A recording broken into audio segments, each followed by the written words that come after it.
Hello everybody and welcome back.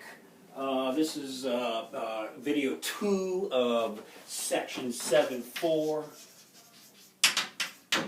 It's called Approximating the Binomial Distribution Using the Normal Distribution. And 7.4 is perhaps the most intricate section that we have. Just recall a binomial distribution. You're given an n number of trials and a probability of success. An n number of trials, and p is a probability of success. And if that's the case, then the probability of some random variable x being is from n, you're going to take a combination of x, then you're going to raise the probability to the x, and then 1 minus the probability to the n minus x. And so we've done that in chapter 5. You've done it on your quiz. It'll be on the final. But then what happens? This is limited as n increases. We ended with, we ended with an example where n was 150, and this just became ridiculous. It became, I have the word for it. It's just ridiculous. So what happens when n gets big? Well, the Central Limit Theorem, not that it's a theorem, it says a few things. One is this: as n increases, the normal distribution is a better approximation. The bigger the n, the better approximation of the normal distribution is. That says one thing. It says two other things in terms of the binomial distribution. Binomial. This is binomial distribution, and what we need to get a z-score, use the normal distribution, is we need a mean. And that mean is going to be n times p, and I will show you that. And we need a standard deviation, and that is the square root n times p times 1 minus p. That's the Central Limit Theorem. That's a theory. It just says you can do this, particularly as n gets bigger. So where were we? I think this was, suppose, okay, let's do this. How big is big enough? How big?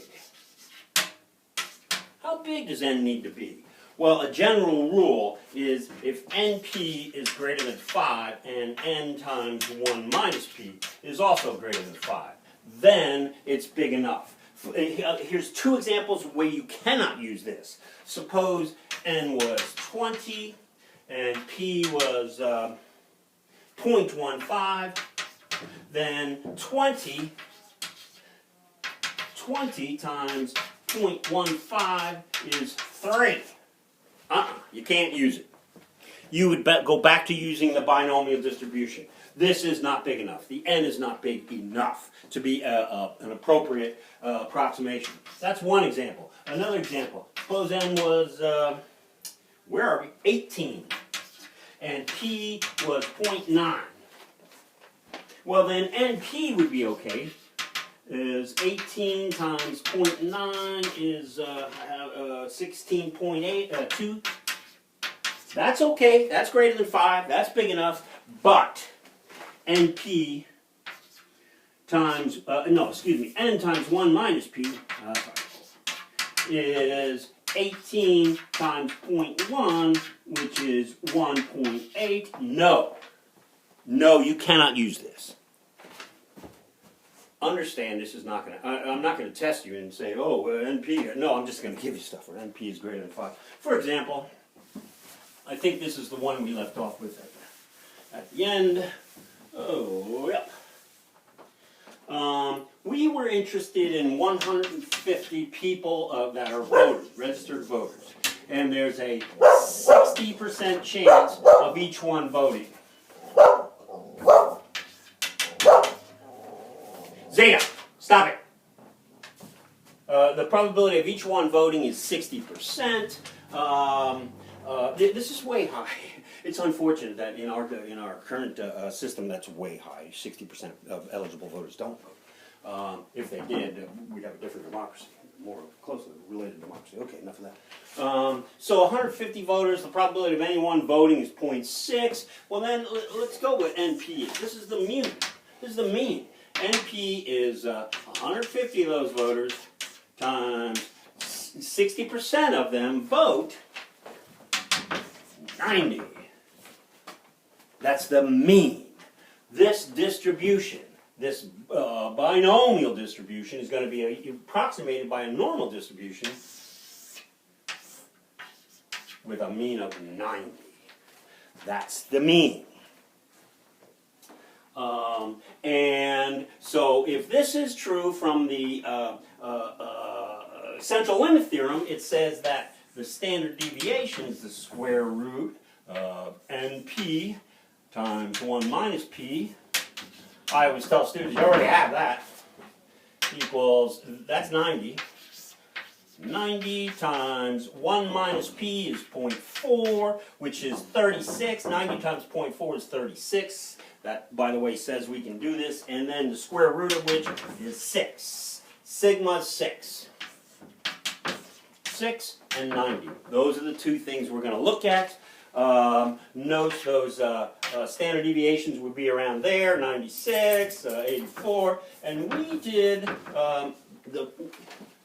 the one that we did, whoops, I have it written down somewhere. Oh, it's right there, right. What's the probability more than 110 voters?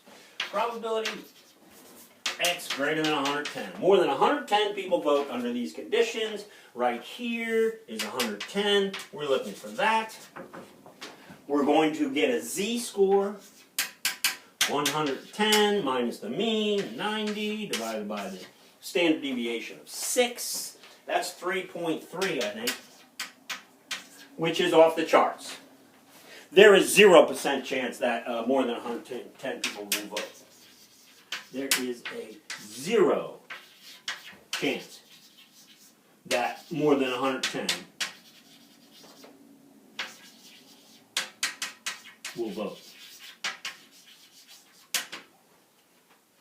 How about less than 85? Same example. Let's make it less than 85. Oh boy. Probability less than 85. And then we'll stop after this example and we'll pick it up at another video. What's the probability less than 85? Same conditions, 150 voters. Probability of each one voting is 0.6. And what we're saying is then NP is, of course, 150 times 0.6 is 90. Oh, I did this right. 90. The sigma from NP times 1 minus P is 6 again. Here's the curve. There's the 90. Here's 85. We want less than that.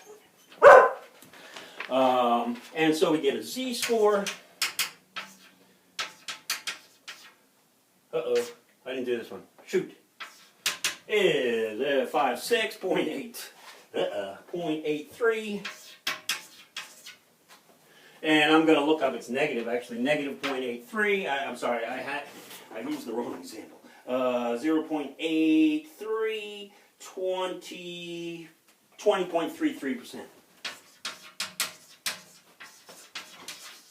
20.33% chance less than 85 voters. 20.33% chance that less than 85% voters vote. I'm going to stop here. There's a couple things we have to clean up, and we will. I'll see you soon.